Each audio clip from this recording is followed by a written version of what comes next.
Thank you for coming this evening, on this evening of a presidential debate, and I'm glad some of you all have shown up. It's great. This is our first lecture for the exhibition Burden of Proof, National Identity and the Legacy of War, and it is in honor of a book called The Things They Carried by Tim O'Brien, which is a fictionalized account of his time in Vietnam as a soldier. So we're very excited to start this off with a soldier, Jeff Palframan, who is also an OU student and president of ODK, and also the founding president of the Veterans Club on campus. And I really appreciate your finding the time during midterms to come and do this for us. So, Jeff Palframan.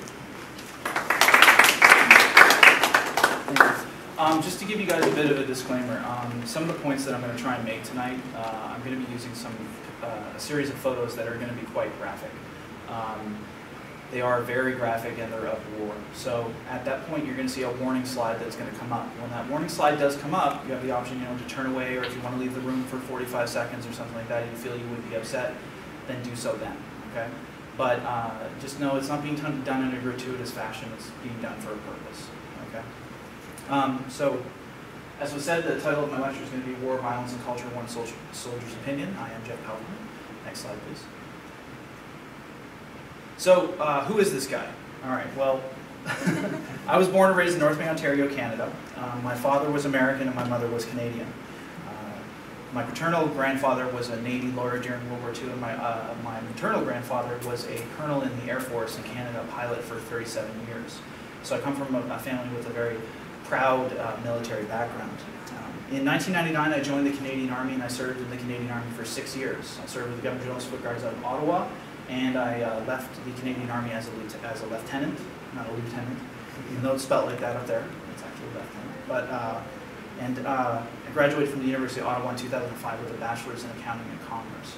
I came down to the States. I joined the Army, the U.S. Army, as an infantry NCO, and I served 4 years with the 29th Infantry Regiment out of Fort Benning, and I deployed overseas with the 101st Infantry Division to Afghanistan in 08-09. So I'm attending Oglethorpe simply because I was in accounting, and I can quite honestly tell you that that is not a profession you want to stay in for very long. So I decided that history was my passion, and I'm now back here getting another bachelor's. So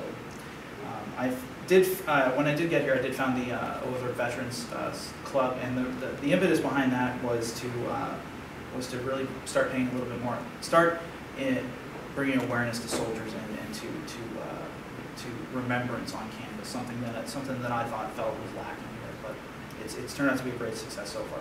And yes, this skinny guy right here is me. Don't look like that anymore, but that was a fellow eons ago, but it was great. So. Next slide, please. So, why should you be listening to me tonight? Well, you don't really have to. I'm only here to offer my opinion.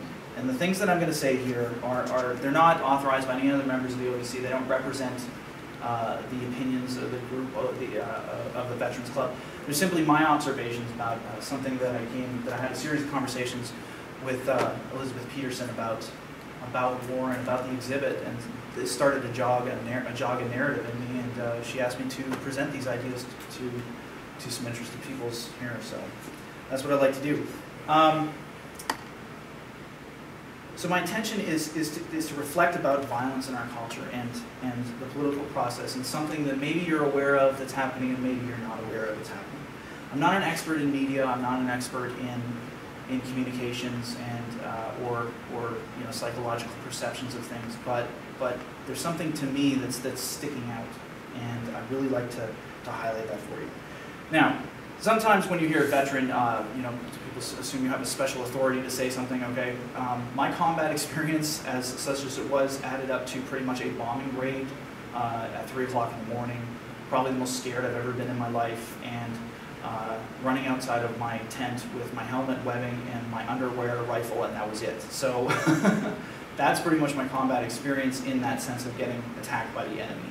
Not an experience I would want to repeat, not something that I would want to wish on anybody, but scared the Jesus out of me. But while I was overseas, I did get the opportunity to work in a combat environment.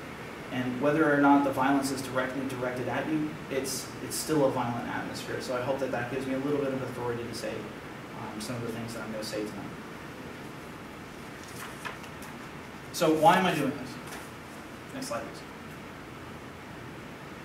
These are two really big reasons why I'm doing it. These are two people that I served with. One is Staff Sergeant William Vile, and he was killed on his 4th combat tour overseas in 2009 by a Taliban attack in Pakistan. He had actually received 2 Purple Hearts prior into his deployment to Iraq. When I met him, he was loud, arrogant, brash, and a complete jerk, and I thought he was awesome. I was actually kind of intimidated when I first met this guy, but after a while, I remember him leaving and shaking my hand and you know, knowing that this is a good soldier. And the last thing that he said to me was, "Soldiers belong in war. That's what we do. That's who we are. That's where we go." And so, he's just one of these inspirations that I've had over my career. The other one is Captain Nicola Goddard. When I joined the Canadian Army, all infantry soldiers, and she was an artillery officer. She was sent to Gagetown, and in Gagetown we all trained together, and she was in my company. She had a room right down the hall from me. I remember her totally. Everybody gets to know everybody in those situations, and she was quite an inspiring person. Very tall, probably the tallest woman I've ever met in my entire life.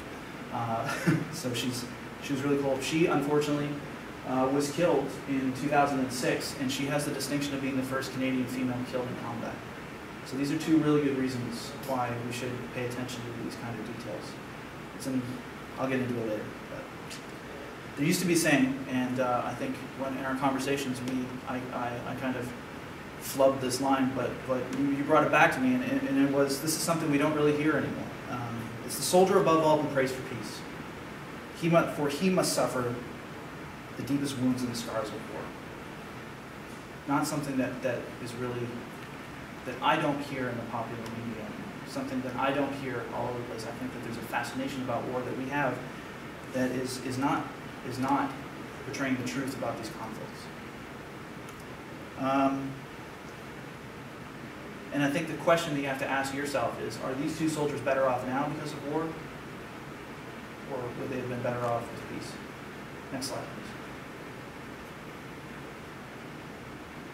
So this is kind of just how I'm going to approach this subject. We've got 3 different perspectives. I've got my perspective that I'm going to offer tonight, and I've got a media perspective that I think is very unique and might be a little esoteric to some people, but it's actually really highlights what I'm talking about.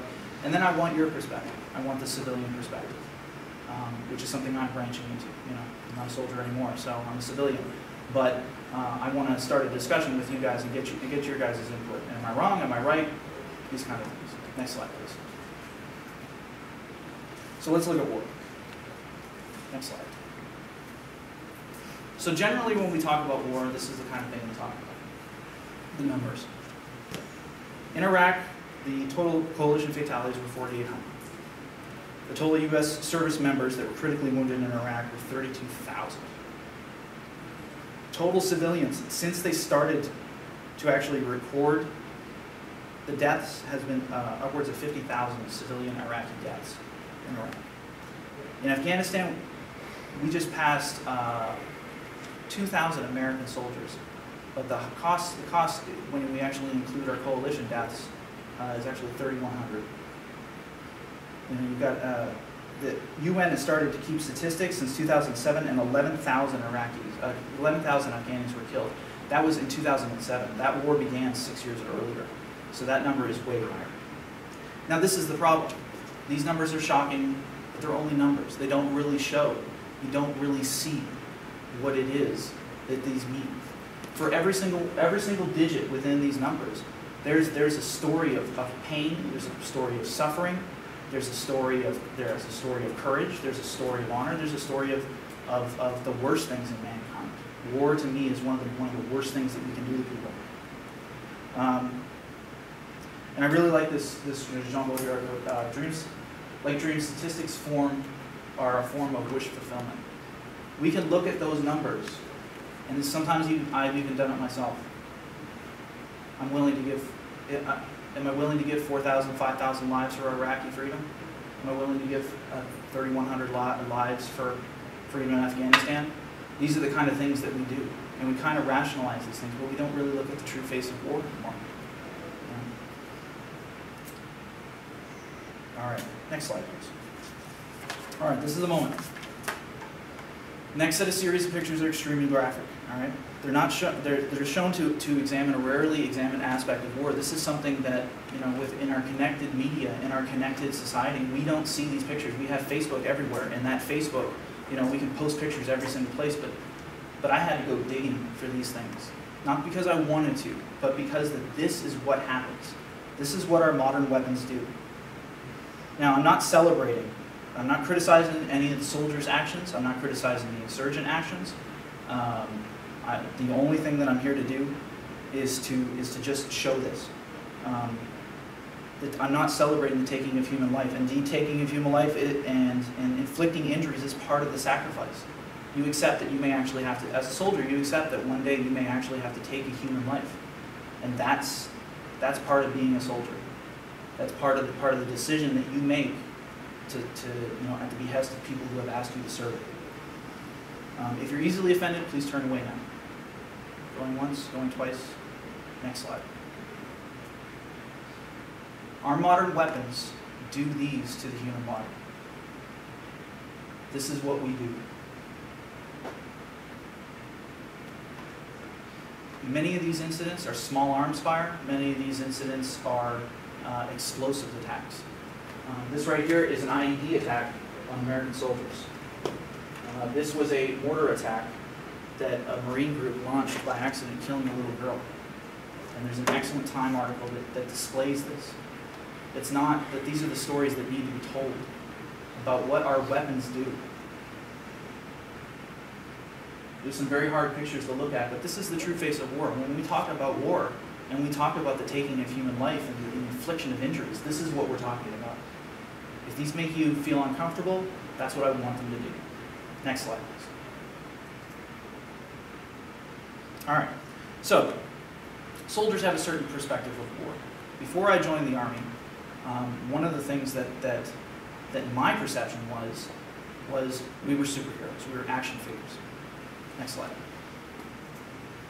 And this is kind of one of the reasons why we don't reflect on war in the same way as we don't. This is one of the ways that we do reflect on war. Notice in these pictures, you know, you've got action heroes, you've got no injuries whatsoever. You've got, you know, cool weapons, cool tanks and APCs and helicopters and all that kind of stuff. This is celebrated. This is also someone has described this to me one time before as the war porn phenomenon, where, you know, it's like we love these combat photos. We love seeing our soldiers in action, and we should be proud of our soldiers. I can't even tell you how proud I am of some of these soldiers. Like, I mean, this is an amazing amount of risk that they're taking at our behest. But the problem is that all of these weapons, these are the weapons that do the same thing, and the insurgents have the same thing that have the same weapons, not the exact same weapons, but a type of weapon that does the same thing to the human body as what was done before. These are the horrible things that we do. Next slide. All right. So my gripe is kind of with the media, and these are, and I'm going to outline a few incidents as to why we do this, and examples of what we do, as to take away and to avoid talking about the real things that happen. Next slide, please. So, are we getting the real picture? Are we getting the real impact of what's happening in conflict and war? I mean, it's a terrible, terrible, very frightening thing that happens. I'll tell you right now, the night that I woke up and had explosives all around me going off, I have never felt a heightened sense of awareness like I did. I've never felt my heart go that fast. I have never felt a keen sense of where everything was. It was almost like I was living in a hyper reality. but the things but we hide that and we cloth over that fear with things like notions of masculine courage and notions of privacy or support the troops. But to support the troops, you have to support the conflict. And I don't agree with that. So, what forces in our culture are at work and kind of denying us of this seeming logical thing that war is horrible, therefore we should try to avoid war instead of to keep war going. Just one great example of this was the embedded reporter program in the Iraq War. You had reporters who were embedded with the military, and this was designed. This was a program that was designed to ensure that the military got not preferential treatment, but that they could affect the story in a certain way that they never have before. That they could report on things that necessarily that a reporter would actually hesitate. And it's been shown, and I'm quoting from The Guardian in 2003, that researchers found that all the reporters who accompanied the British and U.S. military were able to be objective. They avoided images that were too graphic and violent for British television. Some of the coverage resembled a war film. The Saving Private Ryan. That's what they equated it to, because they're around these heroes and these guys that have to go through these horrible things, and they want to portray them in the greatest possible, in the best possible light. But they lose their objectivity when they're trying to portray the horrors of what we do, of what of what combat is. Another example: the censoring of the return of war dead in the Iraq War. This was a huge political issue. To block the images of the returning dead, that's something that hadn't been done ever before, and to inject things like family privacy into it, and these are, I totally respect the family's ability to maintain some privacy in such a horrible time, but these are our soldiers as well. They go over there because of us. Pictures like these are illegal. Well, those are American flags on coffins. Those are our soldiers. They're our sons and daughters. Even if we don't personally own them, we still all own them. Another thing too is that something we don't talk about is the ethical debate around the use of robots in war. This is a huge growing problem within the mind and how it shapes our conflict. Think about. Now, this right here, this is a 7.62 machine gun that's mounted onto a robot. The controller can actually stay out of the way, not engage the enemy, as he traditionally would have done, putting himself at risk and putting the enemy at risk. And he only sees what's going on through a control panel. The same thing goes for attack drones. Those guys are typically civilians who are actually sitting behind computers in shacks away from the action, communicating via satellite with what's going on. But this use of technology, while it may save lives, and I'm all for saving soldiers' lives, what it does is that it removes our human element and our human connection from conflict. In 2012, The Telegraph said that these fears have affected behavior. The U.S. practice of striking one area multiple times, and evidence is that it kills rescuers, both community members and humanitarian workers who are unwilling to assist injured victims. If they know that there are if they know that there are drone strikes, that there's a tendency to pull the trigger with our technology because you're actually distancing yourself from the combat. So therefore, you're more likely to engage in these kind of things, and it's more likely to be sanitized because you don't have to go up and clean up your mess afterwards.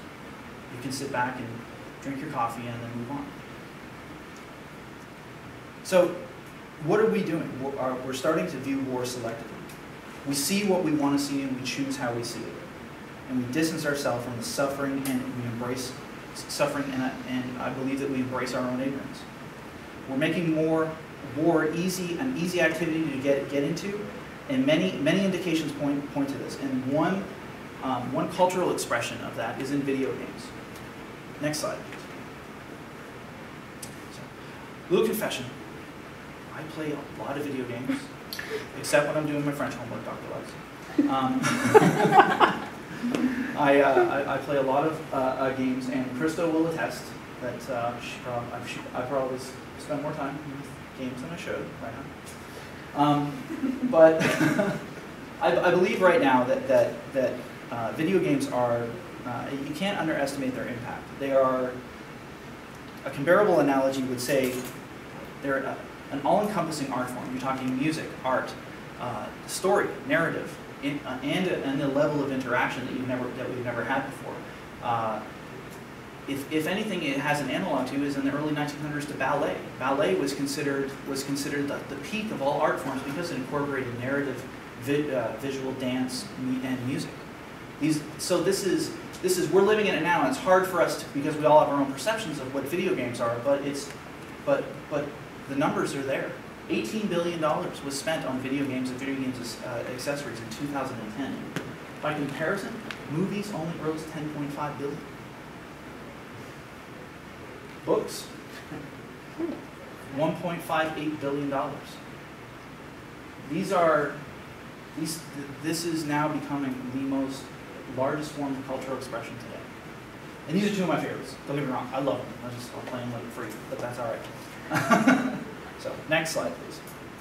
So, there's a website out there. It's called GameSpot, and it's a review site.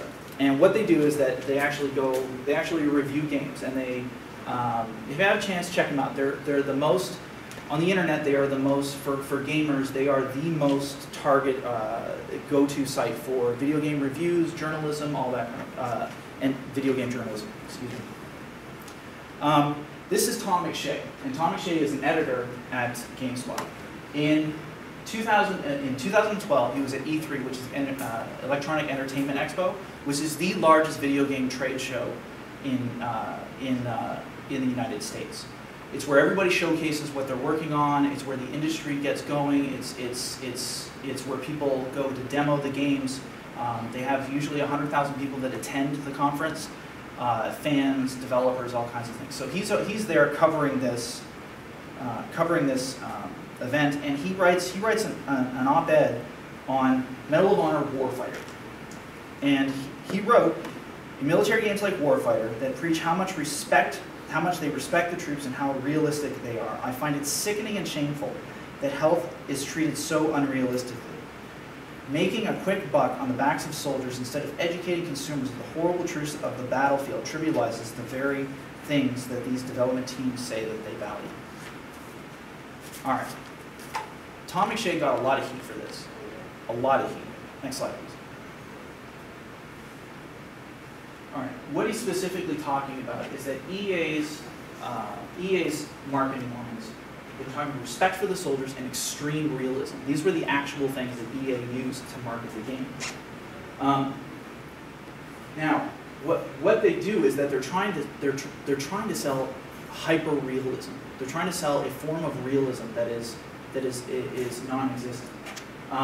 Warfighter uses many mechanics that are typical of the first-person shooter genre. They use regenerating health and infinite lives. Now, for those of you who don't know what regenerating health is, essentially, if you're in the game, and this is your perspective from in the game, what would happen is, say you got shot 3 or 4 times by the enemy. Your screen around the edges would go red, indicating that you have to take cover. You take cover, 10 seconds later, your health goes back up to 100%, and then you go back out to the game. That's regenerating health. Infinite lives is say you get killed. Say this guy gets killed. He would simply respawn as many times as he wants to over on another area, and then he would just get back into the game.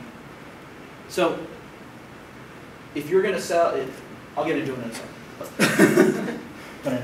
But this is what they're selling. They're selling, the idea is to breed these high-octane, fast-paced kind of games.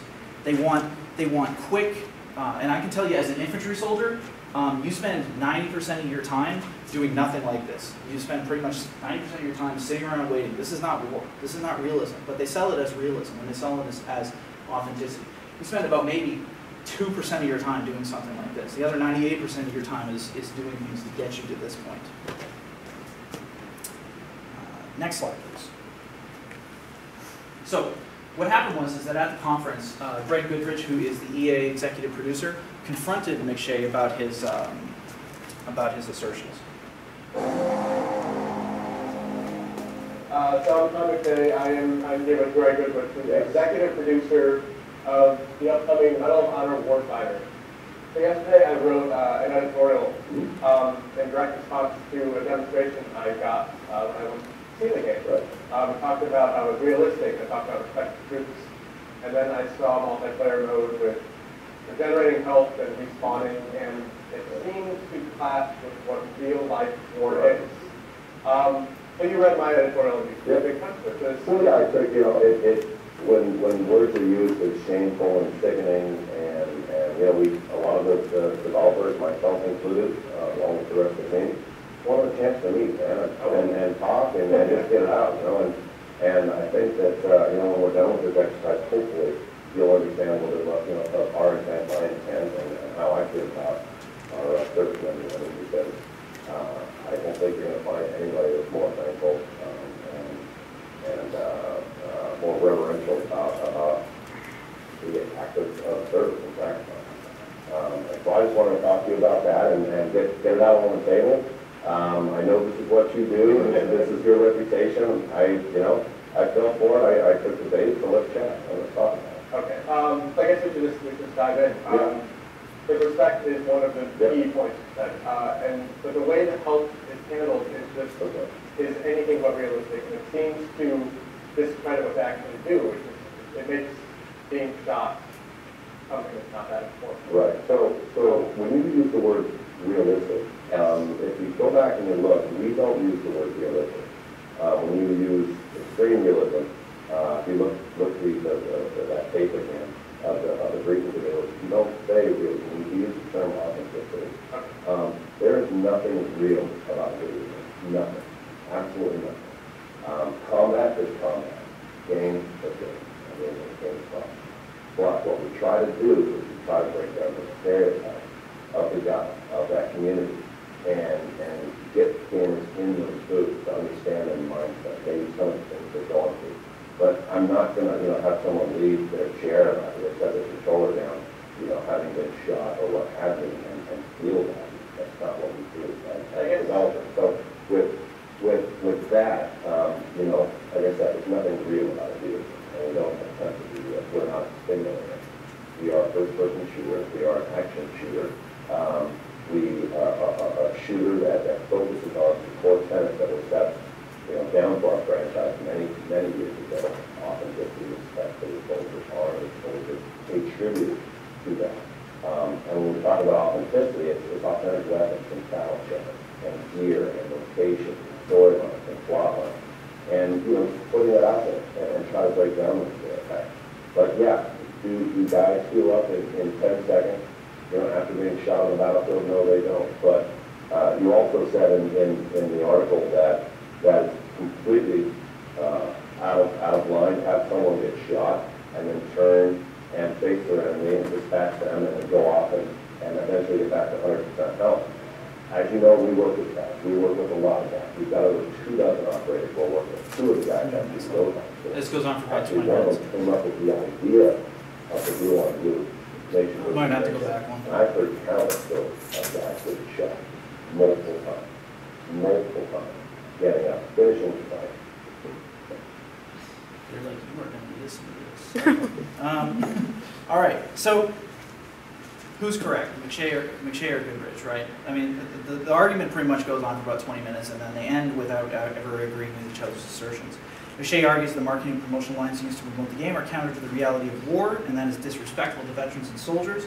Goodrich argues that input from the military community and donations that veterans will receive from the proceeds of the sale make the game a positive thing. The funny thing is that throughout the interview, Goodrich never really denies that he's having an effect on the reality. Having an effect on the perceived reality of what's going on. He actually states that we are trying to connect the player to the soldier's reality. I don't know if y'all caught that. So he understands that what he's doing is he's borrowing from reality and representing reality, using words like authentic, even if you didn't use realistic or you argued you didn't. And he's trying to build a new reality. So, next slide, please. So, why does this controversy matter? Well, it matters how we interpret war in media, because that paints our perception of what we're asked when we actually have to send a soldier to war. When we vote for someone, you know, be it one candidate who shall remain nameless, who says that he wants to go and start a war with Iran, or that he's willing to use military force because he wants to look powerful, without ever actually serving a day in uniform. Games seek to provide the most realistic and more intense experiences. Graphics engines are getting better. I mean, there's and you guys will see this in a second, there's a blurring line between what is real and what is not real. The kinds of simulation of knowledge has colored people's perception. I have had, and this has happened on more than one occasion, somebody come up to me and say, hey, you're a soldier. Is Call of Duty really what it's like? That happens a lot. And that happens to a lot of friends of mine. Or you'll be online and somebody will say, you'll be online actually playing, and I have played these games, and somebody will be like, oh, you're a soldier. Is this really real? Is this really real? Next slide. So, talked about soldiers, talked about media. I'm going to talk to you guys a little bit about civilians, but I kind of want to just jog your mind and get your input on a few questions. So next slide. How do you see war? Is it terrible? Do we need to change our way we think about war? Is it appropriate to draw a line between violence and the depictions of war? Is there a line between violence and depictions of war? What level of violence is appropriate in a video game? Do these games memorialize soldiers, or do they disrespect them? And here are some of my intellectual concerns. How does the reality that we project affect our political reality? You know, if you're, and I'm going to say this wrong, Jean Baudrillard, how can't I say it? It's French. Baudrillard. Baudrillard. Jean Baudrillard. Jean Baudrillard. I'm sorry. Thank you. I'm sorry. How, you know, he talks about simulacra in his book Simulacra and Simulation, about how we create our realities now. It is the signs that are more important than the reality that we have around us. So, who's controlling these projections? Is it the consumer or is it the producer? Is there a synergy between these entities that makes them both complicit? And does our disgust of those pictures that I showed you about the real war, does that play into how we choose to perceive war? Where is the ethical choice in this paradigm? Where is it that we have to look to make sure that we're getting the truth and we're making the right decisions? So I wanted your guys' input. Does anybody have anything they would like to respond to any of these questions?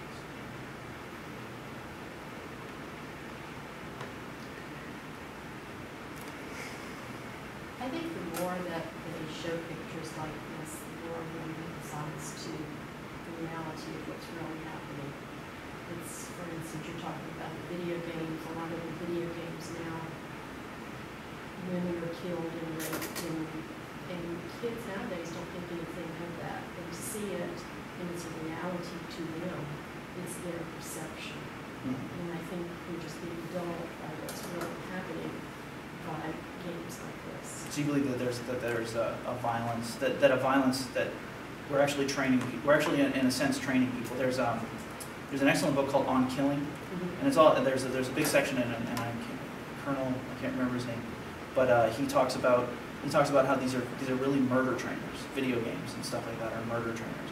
I mean, and I get that in kids I totally get that. I'm an adult, so I know that I have to make the distinction between what's real and what's not. But I don't know if everybody's doing that anymore, and I don't know if there's subconsciously some way that we are not doing that. I think subconsciously we're taking all the younger kids, and I make a totally wrong about this as a older, and you are putting this as the norm. So they're growing up thinking that that's the way the world is, and they're willing to go out and be killing machines. And you've got all the shootings that we're having now in the U.S., and I really deep down believe a lot of this stems from all of the video games and the violence that's out there. I don't know how to stop it, but I mean, it's a First Amendment right? I mean, it's free speech, and it's one of those things where it's like it's a fine line. Yeah, but I think culturally that we can. Yeah, I've got a question, and I should know this, but you're a gamer, so maybe you do. All right. There are certain, controls to rate movies, right? And so, you would know if something had extreme violence and this, that, and the other. Are there the same kind of ratings for games? Yes. There are ratings. The electronic, the ESRB, and I can't remember what the acronym stands for, rates games. They rate. And the mature label, M-rated games, which is what these would be under, don't necessarily reach kids. But the interesting thing to note in this is that the average gamer who's playing a game like this is not a kid. He's 34. 34 is the average age of gamers nowadays. So these are people who are, one, probably have jobs, two, are politically engaged. You know, I know that having children who are desensitized to this is dangerous. What about somebody who walks into a voting booth and is desensitized to this kind of thing and doesn't realize what that is? What's more dangerous? You know, I totally agree about keeping this kind of stuff away from kids. I find it, and I can't say it's not freedom of speech to say these kind of things. But the reason why I bring Thomas Shea up is that this was a guy that I actually found him on the internet. And I found this story, and I was like, man, what are you? And I wrote him, and I've talked to him a couple of times about this, and he's like, yeah, use my writings, you know, for the presentation, all this kind of stuff. And I said, are you getting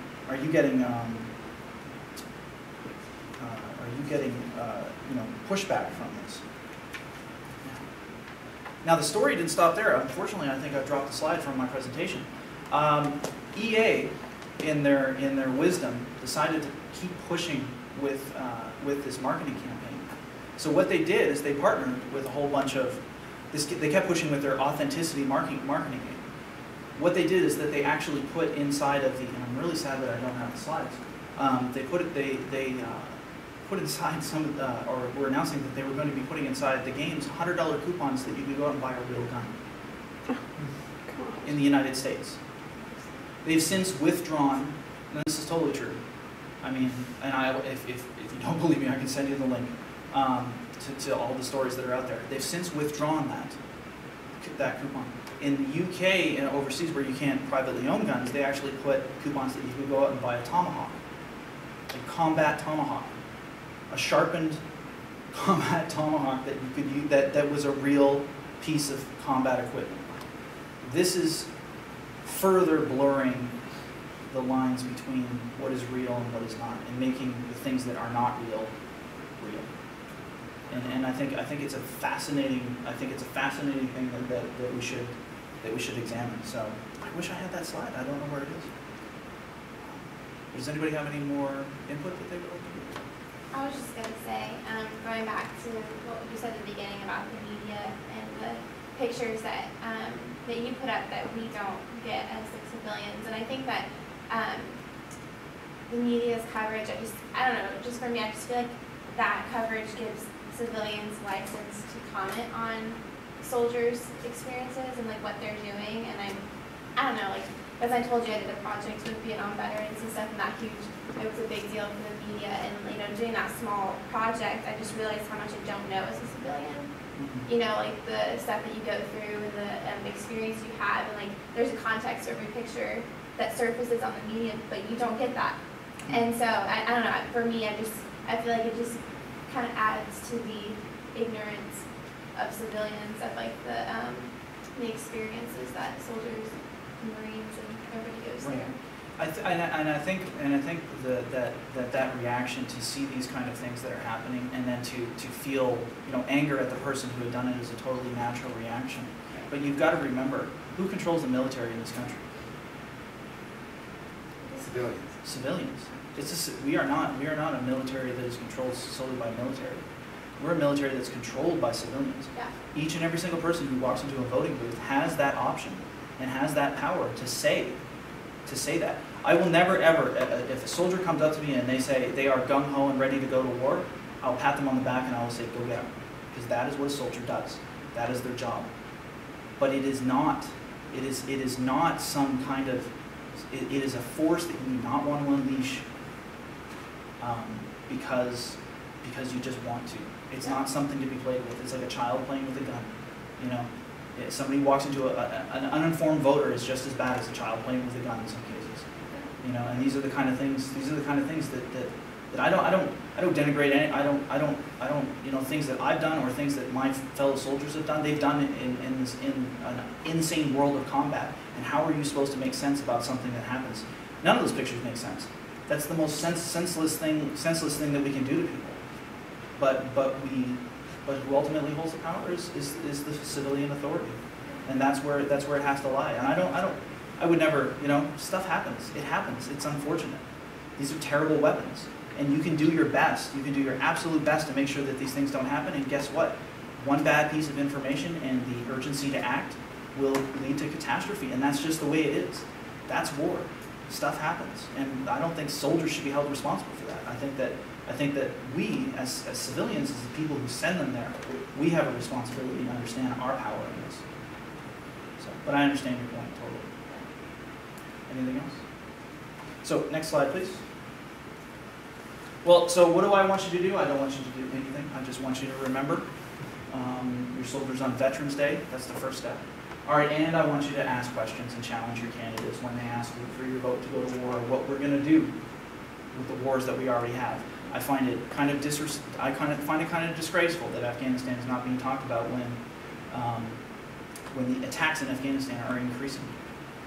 There's actually more attacks now than at any point in the Afghan war than any time before. The surge didn't work, but we're not talking about it because unfortunately we have a candidate on the right who doesn't have a plan, and we've got a candidate on the left who has a plan, but it's a really bad one. And we're not talking about this because we don't have a good political discussion going on, and it's something we do need to talk about. I mean, I know who I'm going to support, but at the same time, it's like we need to have a debate about this. We need to have a big debate about this. And you need to go to Oglethorpe Veterans Club and like us on Facebook. How many veterans are at the university? We have about, of personal veterans that I know, there's approximately 10, and of family members of veterans who are receiving GI Bill benefits, there's about 30.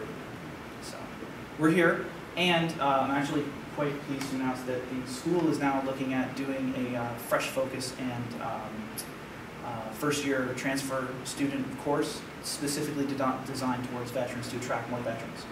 So we cover, even though the post 9/11 GI Bill does not cover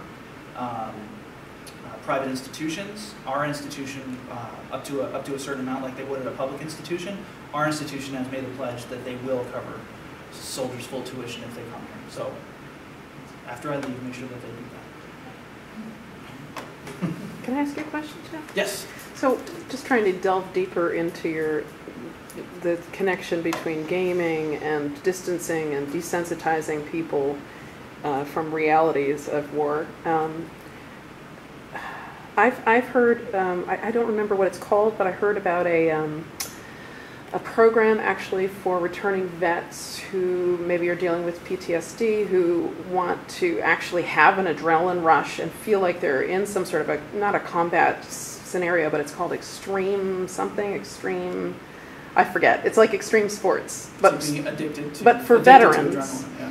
And I mean, my personal feeling is that there is both a desensitizing for all of us, for the media, for movies, gaming, all of that, distancing and desensitizing, but we become hyped and addicted to this adrenaline. I guess I'm wondering, do you think that gaming is leading to violence, or do you think it's a release from violence, or nothing? I don't know. I think that it makes violence cool.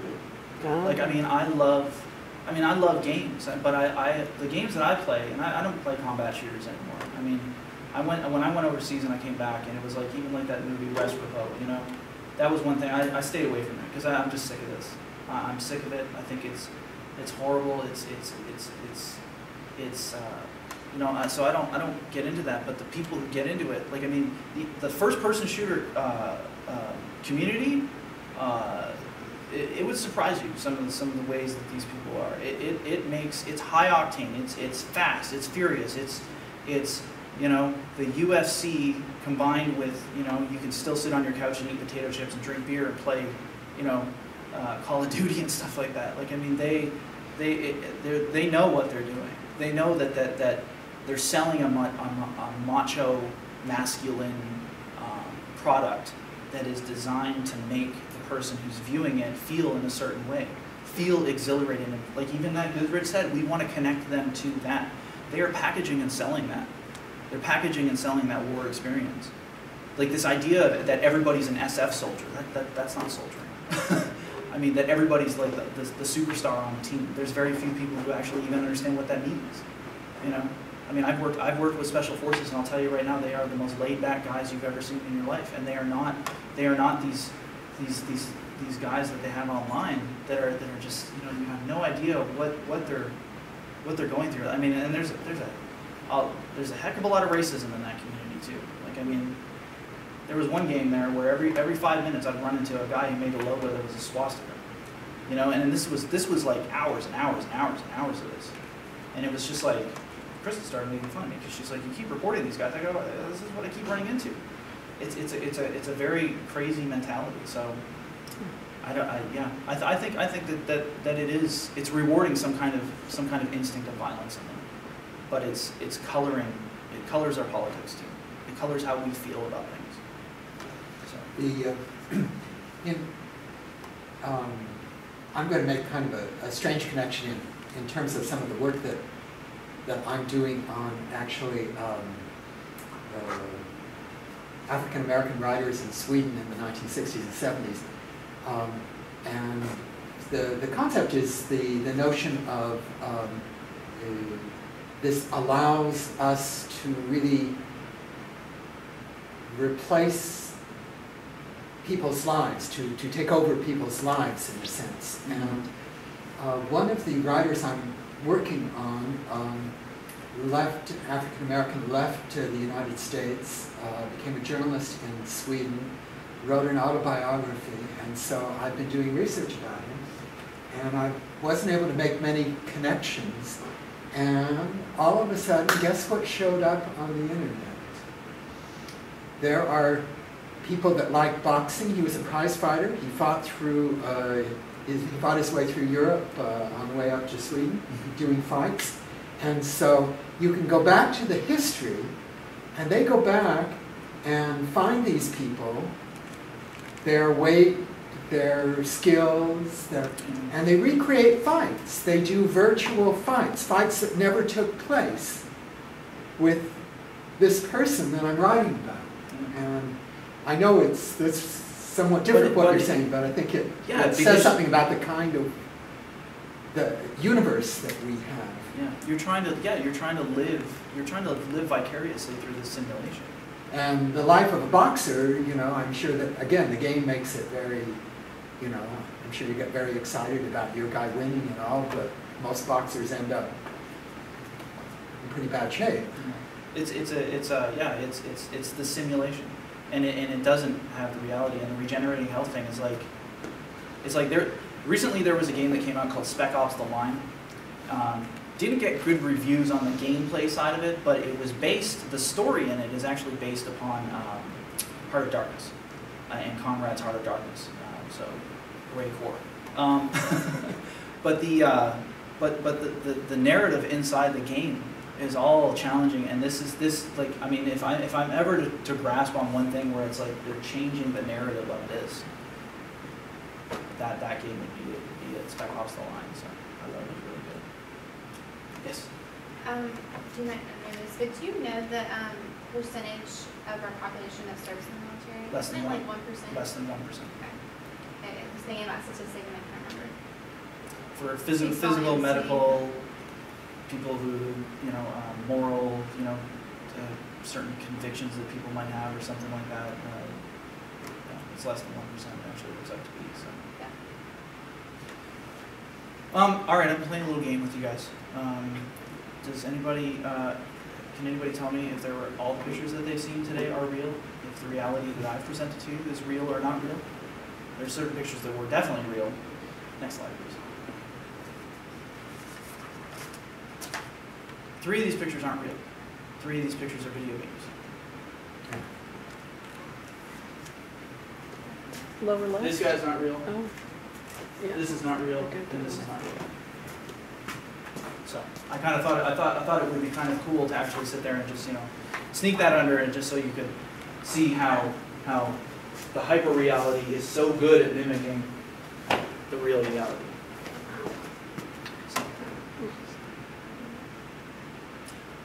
And I guess that concludes my presentation. Thank you.